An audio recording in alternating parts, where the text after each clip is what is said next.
So here we've got a little bit of an example of gravimetric analysis and how we can go about doing all the calculations required. So what we've got here is we've got a little diet sweetener tablet. So this sweetener tablet, sort of might add it to our food or our tea or something just to make it a bit sweeter, kind of like a sugar cube or something like that. And what we want to work out is the content of something called saccharine. Now, saccharine has this chemical formula which looks pretty complex. C7H7NO3, a formula of something called saccharine, and we want to find out the percentage by mass of saccharine in this tablet.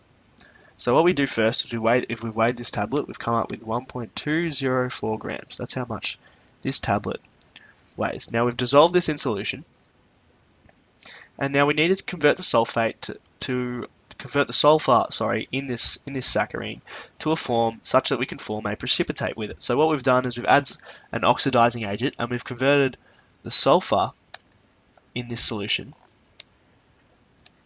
to sulfate. So we've added excess of some sort of oxidizing agent to this solution. So we've added an excess of another solution up here, and that's the saccharine, to sulfate. Then what we've done is we've gotten some barium nitrate solution,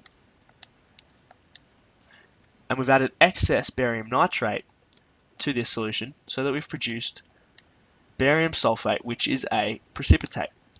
Barium sulfate is not soluble, and so for that reason we knew that we could add barium ions to the sulfate ion solution to precipitate out the sulfate ions. So here we've added barium sulfate. So now we've got a precipitated barium sulfate. So let's form this little solid in here. So again, we're assuming that all of the sulfur and hence all of the sulfate in the solution comes from saccharine and not something else in the sweetener tablet. So from there, we've gotten this barium sulfate solution, and we've barium sulfate here, some wet barium sulfate.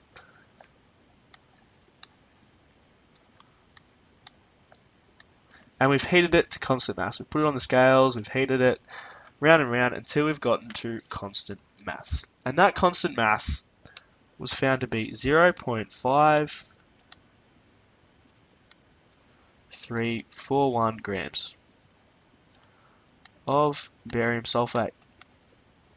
So that's our end measurement. That's the measurement that we're making in this gravimetric analysis process. So we've got our measurement, we know how much barium sulfate we produced. So now what we want to find out is the percentage by mass saccharine. So first we need to find out the number of mole of barium sulfate. So now that we're starting these calculations, the number of mole of barium sulfate is equal to the mass divided by the molar mass. So that's equal to 0.5341. That's the mass of barium sulfate that we have over the molar mass. So we've got, for the molar mass of barium sulfate, we've got 137.3 for the barium, plus 32.1 for the sulfur, 0 for the 4 oxygens. So that comes out as 233.4, this bottom line does. So that's the molar mass of barium sulfate. So then 0.5341 over 233.4 gives us the number of mole of barium sulfate as 0.00229 mole. So that's the number of mole of barium sulfate. Now we want to go from there somehow to the mole of saccharine. Now here we can sort of use some stoichiometric relationships and the idea that all of the sulfur in the saccharine has been converted to sulfate, and all of the sulfate has been sulfate has come from this saccharine. There's been no sulfate produced from other sources of sulfur. All of the sulfate in this solution has come from the sulfur in these saccharine molecules. So that's also an important fact. But assuming all that's all well and good, then we know that 1 mole of saccharine of C7H7NO3S has 1 mole of sulfur,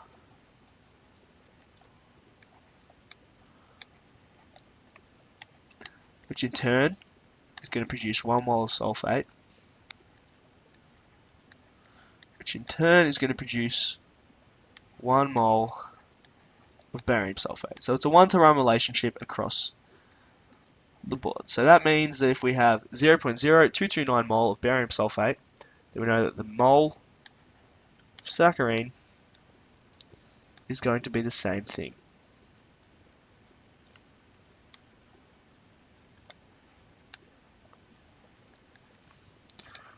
Because all of the sulfur, this has 1 sulfur in it, barium sulfate has 1 sulfur atom in it, so all of the sulfur from here has gone to there.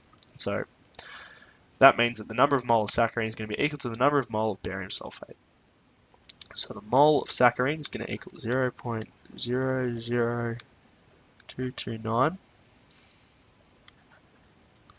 mole. Now from there, we want to figure out the percentage by mass of saccharine in this tablet. So therefore, we need to figure out the mass of saccharine.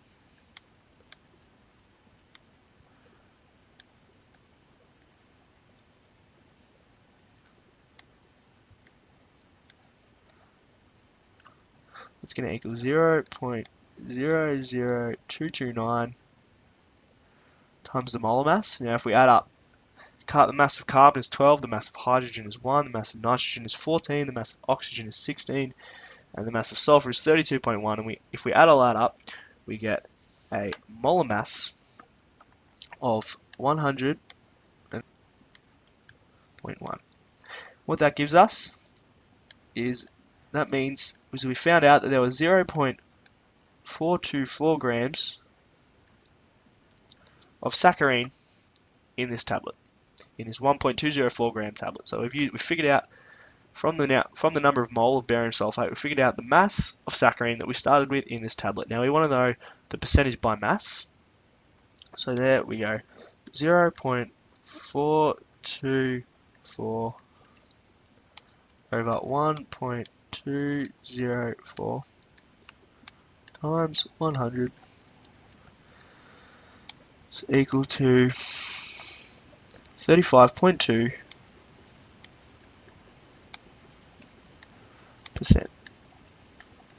So tablet, in this diet sweetener tablet up here, 35.2% of that tablet's mass is saccharine.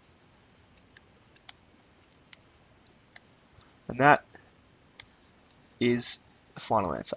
So what we've done, we started out with this tablet that contains saccharine. We've dissolved it in solution. We've converted the sulfur from that saccharine to sulfate by adding an oxidizing agent, by adding an excess of an oxidizing agent to convert all of the sulfur to sulfate. We've then added barium nitrate in excess again to convert all of the sulfate ions to barium sulfate precipitate. We've filtered this barium sulfate precipitate out of solution. We've heated it to constant mass, so we've dried it. And then we figured out that 0.5341 grams of barium sulfate. From there, we figured out the number of mole of barium sulfate. And we've used the relationship between the amount of sulfur in the saccharine, the amount of sulfur in sulfate, and the amount of sulfate in the barium sulfate to then figure out the number of mole of saccharine. From there, we can figure out the mass of saccharine, and thus, given that we weighed the mass that we weighed the tablet to begin with, we can figure out the percentage by mass of saccharine in the tablet to be 35.2%.